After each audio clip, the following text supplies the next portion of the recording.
حافظ شیر افضل صاحب نے چھوٹا ختم شریف پڑھا، کیونکہ اب دعا کا وقت ہے۔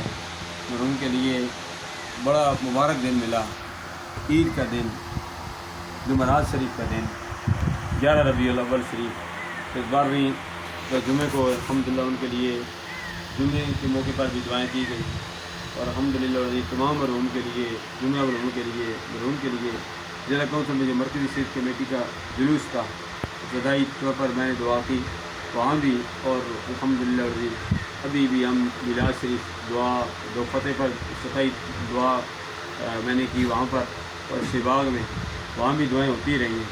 تو مرحوم خوش قسمت ہیں جن کے لیے میلاد شریف کے موقع پر بھی دعائیں ہو رہی ہیں۔ اللہ تبارک و تعالی ہماری سب دعاؤں کو اپنی بارگاہ میں قبول و منظور فرمائے، اور جو حرمین شریفین دعائیں کی جا رہی ہیں ان دعاؤں میں شامل فرما دے۔ مرحوم کافی عرصہ بیمار رہے، بیماری نجات کا ذریعہ ہوتی ہے، بخشش کا ذریعہ ہوتی ہے۔ تو الحمدللہ مرحوم محمد اختر صاحب نہایت ہی اعلیٰ اخلاق کے مالک تھے۔ ہر سال جب میلاد شریف کی صدر میلاد سے سجدی کی نکلتی تھی تو یہاں پر شہزاد بھائی بھی موجود ہیں، یہ بھی کافی عرصہ بیمار رہے، ابھی بیماری کے عالم میں ہارٹ کی تکلیف ہے، تو اللہ ان کو بھی اور باقی بیماروں کو بھی جو ہے اللہ سب کو صحت عطا فرمائے۔ تو یہاں صبح ناشتے کا اہتمام ہوتا تھا، لنگر لگایا جاتا تھا۔ سب سے پہلے یہاں سرکار کے دیوانے، سرکار کے نشانے، ننھے بچے، بزرگ، نوجوان